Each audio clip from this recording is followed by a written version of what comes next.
Live from Television Hill, this is WJZ News at 11. Deadly mass shooting. We had the active shooter at Perryman Road. A woman opens fire inside a Harford County warehouse. She had reported for her workday as usual, and around 9 a.m. the shooting began. The terrifying moments, the victims, and the investigation into the tragedy.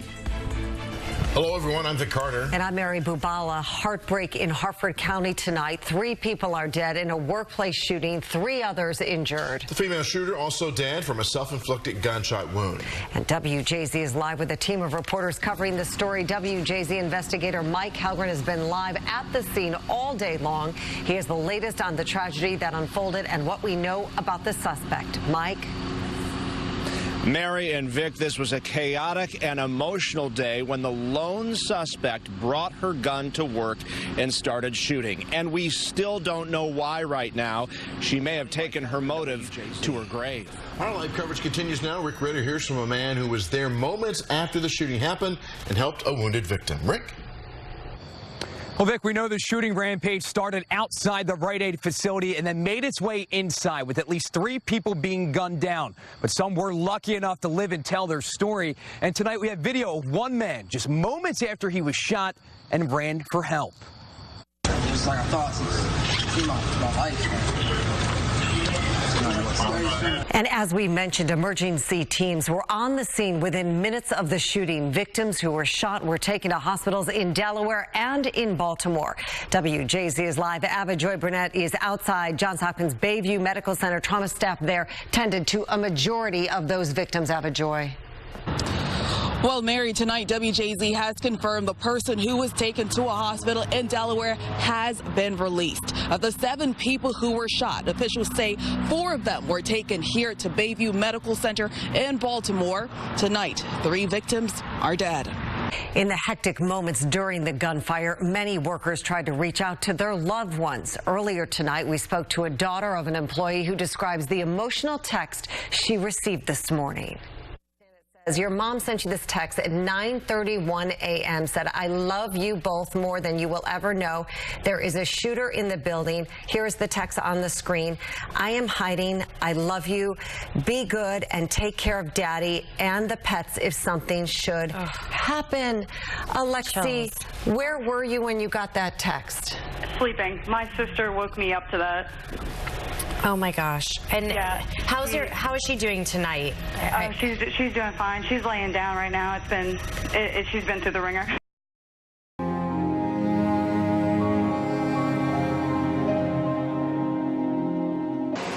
Well, Mayor, we are learning some chilling details about Jared Ramos. He actually filed a lawsuit against the paper back in 2012. Tonight, we spoke with a former employee who was mentioned in that lawsuit. He tells us, quote, "I remember saying back then, this is a guy who's going to come in and shoot us."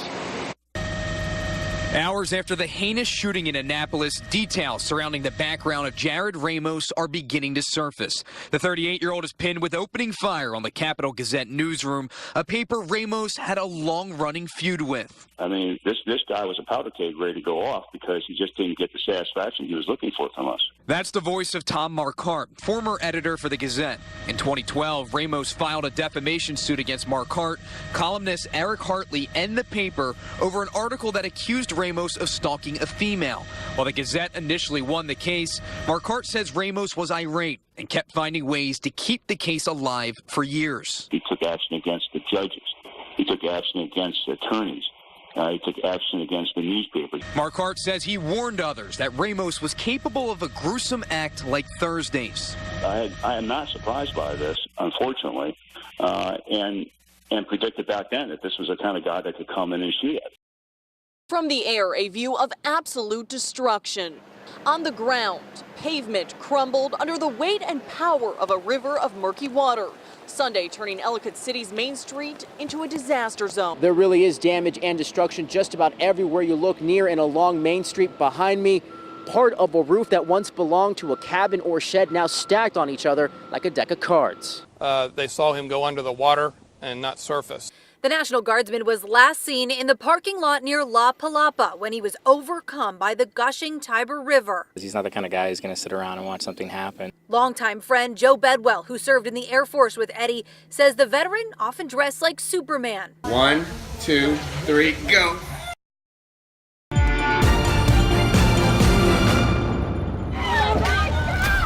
From street collapses to gushing water mains, fatbergs, and massive sewer spills. Old tampons, toilet paper, and grease balls. Baltimore can seem like a city falling apart. I don't think it's any secret that we've been passing the buck for decades. But hundreds of millions of dollars are being pumped into infrastructure. And WJZ got rare access to one of the biggest projects, transforming the Back River wastewater treatment plant to eliminate a 10-mile sewage backup. How long have you been working here? Going on 34 years. Our previous investigation revealed that at least one nun likely knew about the abuse. Tonight, we look at the fallout from our investigation into what happened on her watch. It's a dark chapter for Baltimore's Catholic schools. Father Joseph Maskell, a counselor at Seton Keogh High School, is accused of molesting dozens of students. WJZ's investigation also revealed abuse at the hands of at least one other priest, police, and a teacher at Catholic Community Middle School, John Merzbacher.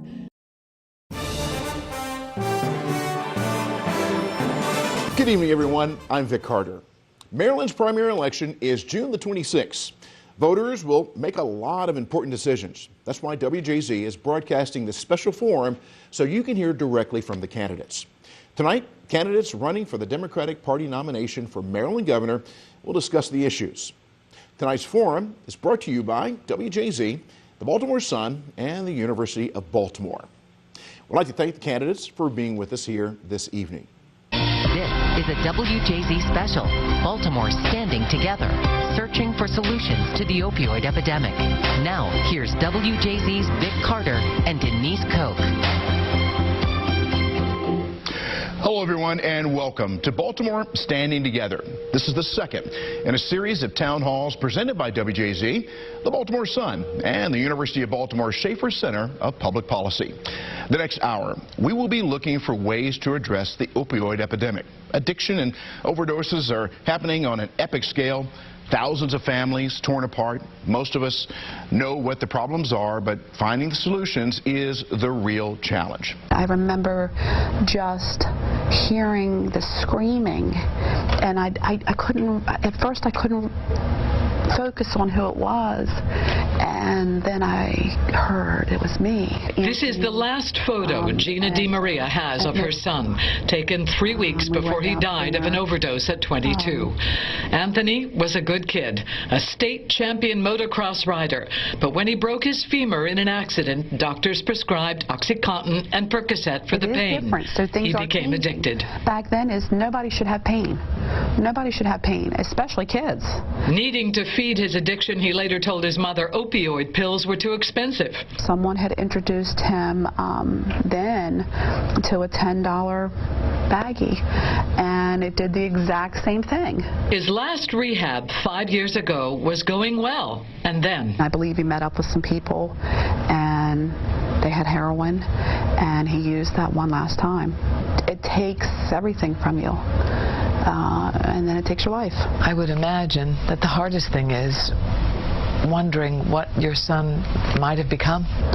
And I miss him terribly. Gina has turned her heartbreak into action, working up to 90 hours a week to save the lives of other addicts. She hands out Narcan and test strips for deadly fentanyl. Right now, it is so out of control that we've got to try to keep them alive. It's that basic. It's that basic. We got to keep them alive, because if we keep them alive, there's a hope for recovery. If they're dead, there's no hope for recovery. Well, certainly this is a story, and all of these stories resonate with you, Pastor McLaughlin. Tell us a little bit more about your circumstance with your daughter. Completely shocking. If you knew my daughter a week before she went into middle school, and then you knew her 2 months later, you would think this was two different people. There was an explosion. Like I said earlier, there was kind of a raging sea under that calm surface.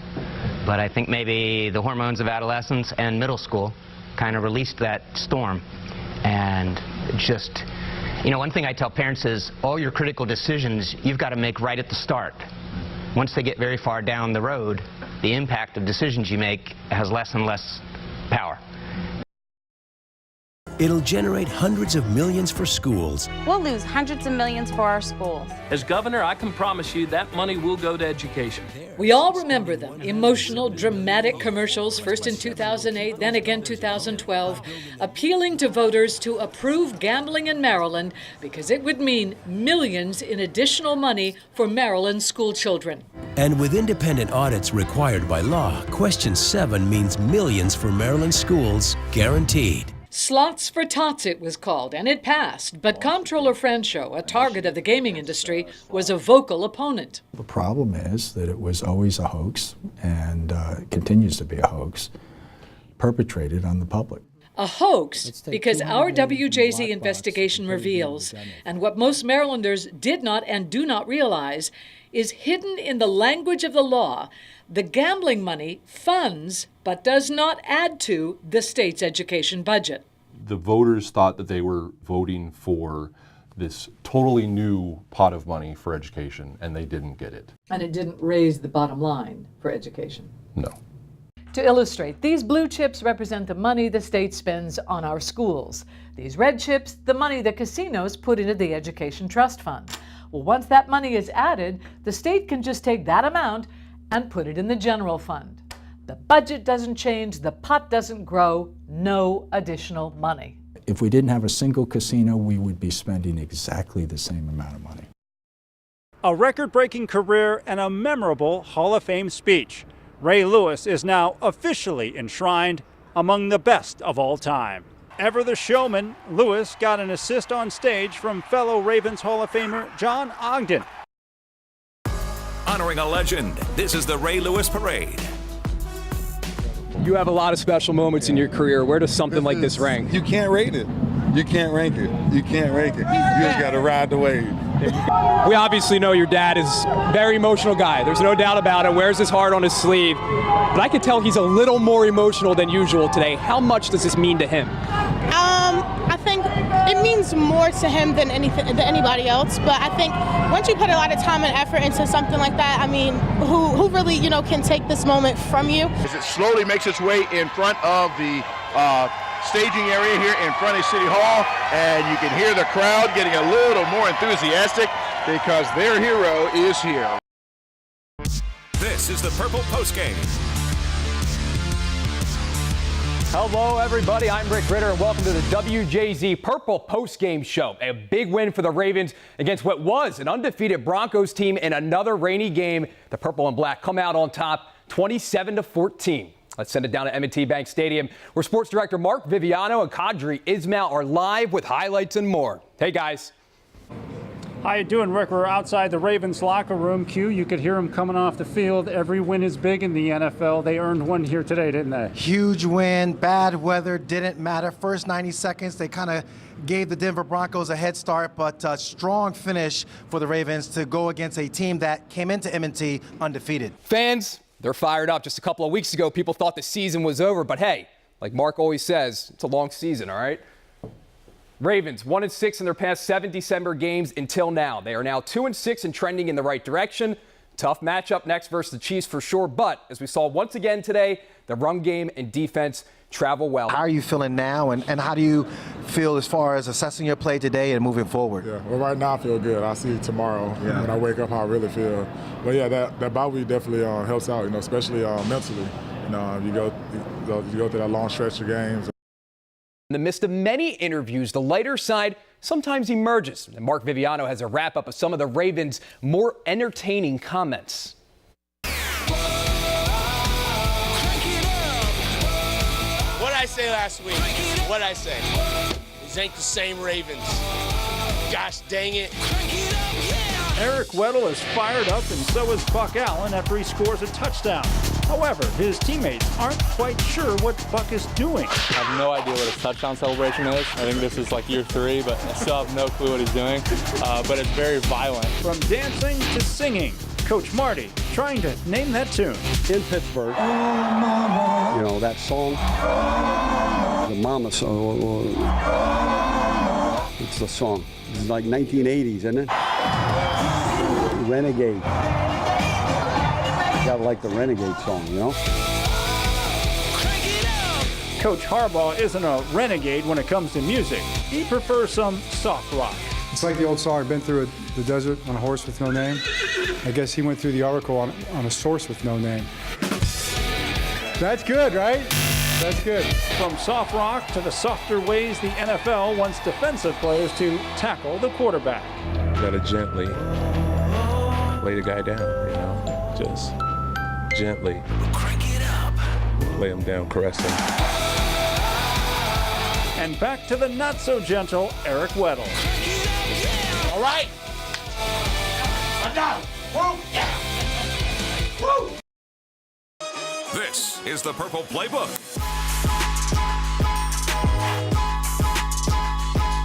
Are at the Brass Tap at the Towson Town Center. Our show is the Purple Playbook. Our host is Anthony Levine Sr. Host? Our host. Yeah, that. I'm just the co-host, Eric. Oh, by the way, part of the job of you as host is to introduce our guest.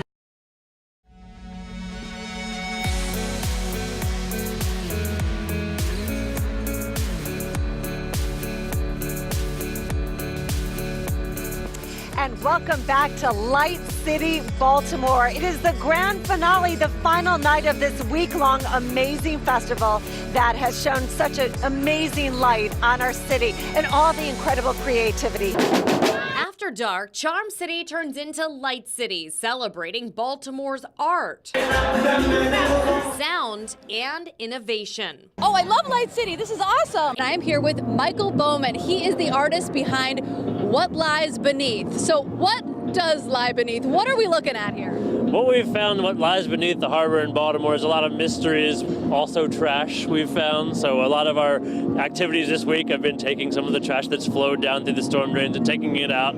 But yeah, a lot of mysteries have been revealed. Some of the cloudiness of the water when the storm changes, the atmosphere here. It really shows like some of the cool things that can change in a week-to-week basis down here at the water.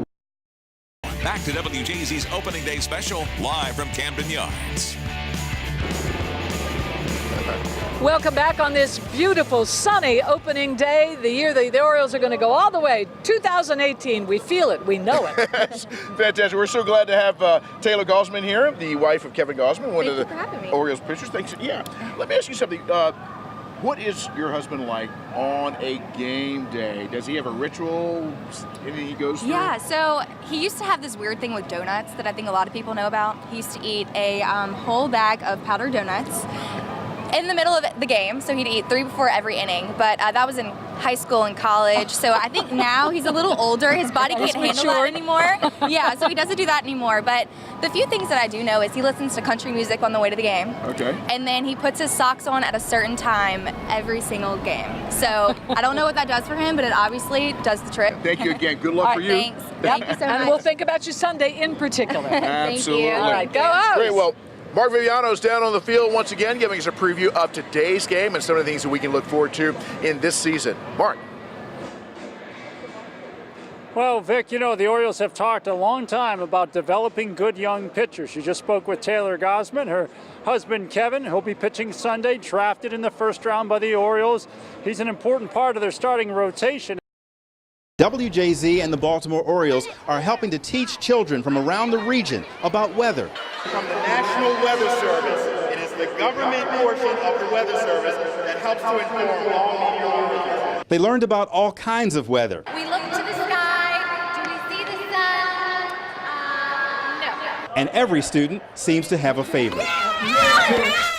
For decades, you've welcomed us into your home. Story after story, we've been the station you can rely on. For nearly a year, we've been working on our new home. And 1 minute to air, 1 minute. And we've decided to turn things up a notch. Welcome to our new home.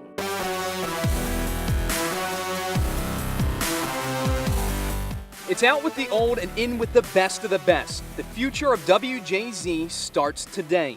We've been patiently waiting. Yes, and we're so excited about it. This is going to be an important tool in us being able to tell stories, some stories which are very, very complicated. Absolutely. Now we have tremendous graphic support, and we think you're going to like it.